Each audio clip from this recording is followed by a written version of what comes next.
Hello दोस्तों, कैसे हो आप? जैसे कि आप जानते हैं कि मैं अपने ब्लॉग बनाता हूँ अपने स्ट्रगल के। जब फ्यूचर में मेरा बिजनेस बड़ा हो जाएगा और पीछे मुड़ के जब मैं देखूँगा कि हाँ, मैंने इस तरीके से मेहनत करके आज इस मुकाम पर पहुँचा हूँ, तो अच्छा लगता है। इसके रिगार्डिंग मैं यूट्यूब पे अपनी वीडियो डालता हूँ। तो जैसे कि पिछली वीडियो में मैंने आपको बताया था कि 13 तारीख को मैंने सरप बनाया था, उसकी वीडियो मैंने डाली थी। फिर मीशो पे शॉपिंग वाली वीडियो डाली थी और ये तीसरी वीडियो वही है जो 13 तारीख को सरप बनाया था। तो रात को क्योंकि लेट हो चुका था, मैं 10 साढ़े 10 बज गए थे, तो मैं ऐसे ही इसको ढक के चला गया था।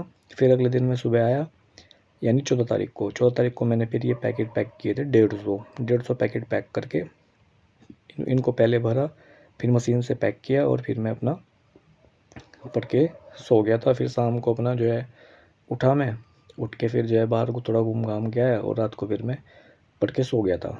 तो यानी 14 तारीख को पैक किया है और फिर मैंने जो है लास्ट में जो पैकेट बचे थे वो 15 तारीख को सारे टोटल पैक कर दिए थे। यानी मतलब मैंने जो है 14 तारीख को जो पैक किए थे उनसे मेरा 14 तारीख का 15 तारीख के बेचने का काम हो गया था। क्योंकि मैं 14 तारीख को तो कुछ लेके ही नहीं गया था सरप, जब सरप है ही नहीं था। 6 पैकेट पहले बचे हुए थे, बस वही 6 पैकेट लेके गया था और फिर मैं बाद में उनको 14 तारीख अप्रैल 2026 में दे के आया। तो ये मेरी बैंड सीलर मशीन है।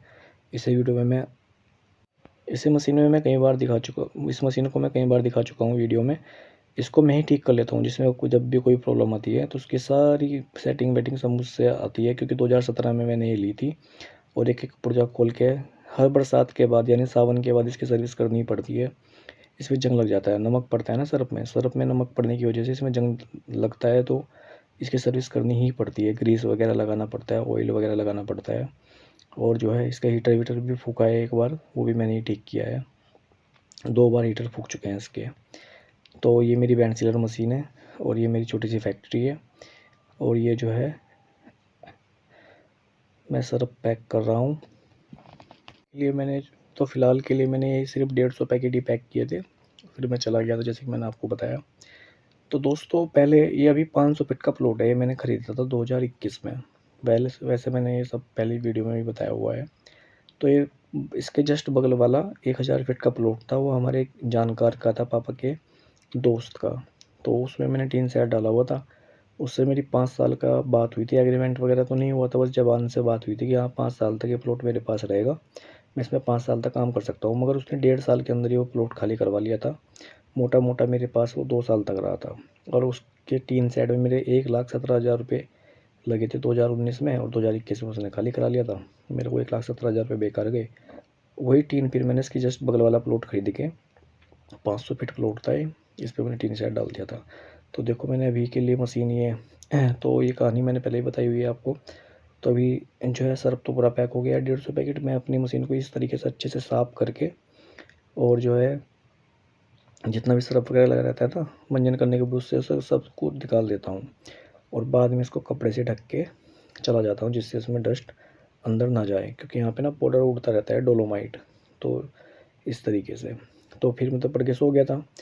तो फिर अगले दिन यानी 15 अप्रैल 2025-26 को दिन की शुरुआत कुछ इस तरीके से हुई। मैं गया चरखी गन्ने का रस लेने के लिए, क्योंकि मुझे बनाना है गन्ने का सिरका, गन्ने के जूस का सिरका। तो ये चरखी है, मेरे एक भैया हैं विजेंदर, मेरे कस्टमर हैं मतलब अकबरपुर के। आगे कभी वीडियो में दिखाऊंगा उनको, अभी उनकी कोई वीडियो नहीं है मेरे पास। तो उन्होंने अपनी लड़की की शादी में मुझे बुलाया था।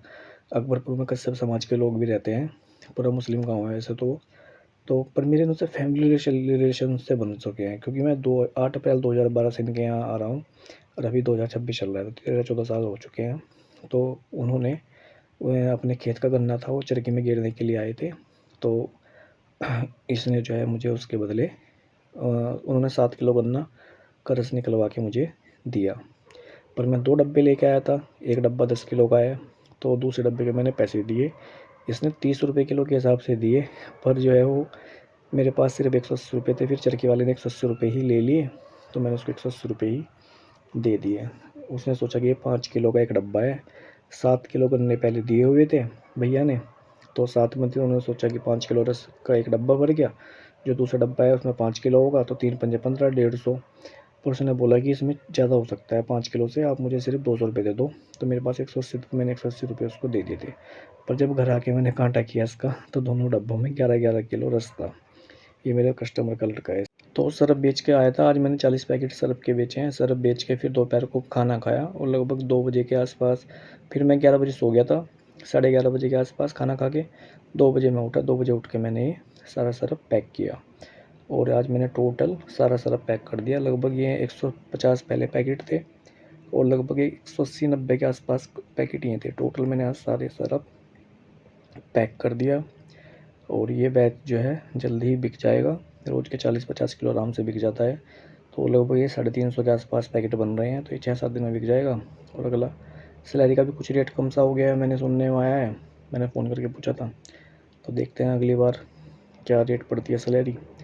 तो फिर मैं जो है 10,000 रुपये मोनू भाई से मैंने उधार लिया आज, फिर दोबारा से उसके 60,000 पहले ही है, 10,000 रुपये से और लिए। मुझे दाल लानी है, तो मैं दाल भी लाऊंगा और फिर मेरी इनकम और बढ़ जाएगी। अभी भी मैं रोज़ का आराम से 1000 का नोट कमा लेता हूँ। तो अपना व्लॉग यहीं पे ख़त्म होता है, मिलते हैं अगली वीडियो में।